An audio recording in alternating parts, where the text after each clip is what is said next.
السلام عليكم ورحمة الله تعالى وبركاته. كلنتي عبوني دلهان تيمبا داوديال كسو دواد الهيس ميديا barnaamijkeena shilka fanka waxaynu maanta daaha kaga rogaynaa qisada ka dambeysay guurka Nasiim Sooraan iyo fanaanka Qamar Suugaani ku soo dhawaada barnaamijka.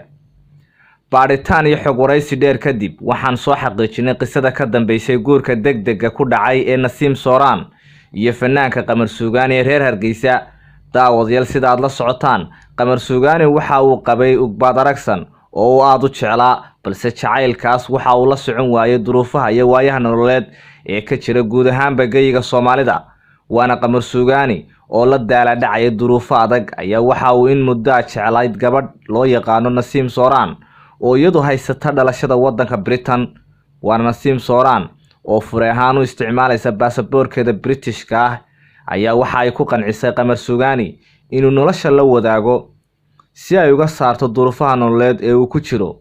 waana Qamar Suugaani oo dalabkaas ku noqday filan ayaa waxa uu istusay duruufaha haysta iyo xaaskiisa Ugbaad Aragsan inay wacyigan la joogo si wada joogi karin.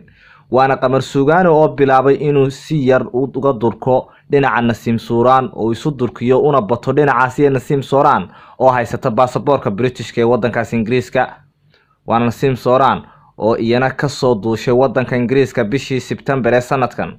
Ugbaad Aragsan ayaa waxa ay dareentay in xaajigeedii uu ka sii fogaanayo. waana Ugbaad Aragsan oo mar kasta ay weydiiso arrimaha jira aanba u jawaabin, dhegna jala qusin isna dhaafiya. waana Ugbaad Aragsan oo iyana bilowday inay ciyaarta uu la ciyaarayo oo ay Soomaalidu ugu yeedhaan qaniya ka fujisa. waana Qamar Suugaani oo rabay inay sidaasi wax u dhacaan ayaa u sheegay Ugbaad Aragsan inuu doonayo inuu furo. waana Ugbaad Aragsan oo aanba kaba sii labalabayn ee tiri hadday si warqadayda. kadib kala tagaasi ayaa Ugbaad Aragsan waxa ay bilowday wiilkii ay jacaylka beenta la jilaysay inay kaga dhabayso. waana muusigista caanka Elias Idris Caynaan oo ah muwaadin reer Djibouti. talaabadaas waxa ay ahayd talaabadii albaabada u furtay inuu si toos ah u guursado gabadhan haysata dhalashada wadanka UK ee Nasiim Sooraan.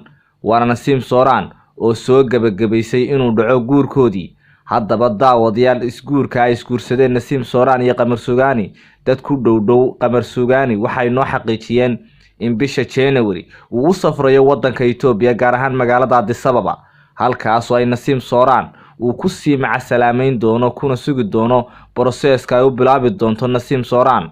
haddaba daawadayaal see u aragtaa in gurigii dhisnaa loo burburiyo baasaboorka wadanka Ingiriiska? fadlan commentiga noogu reeb.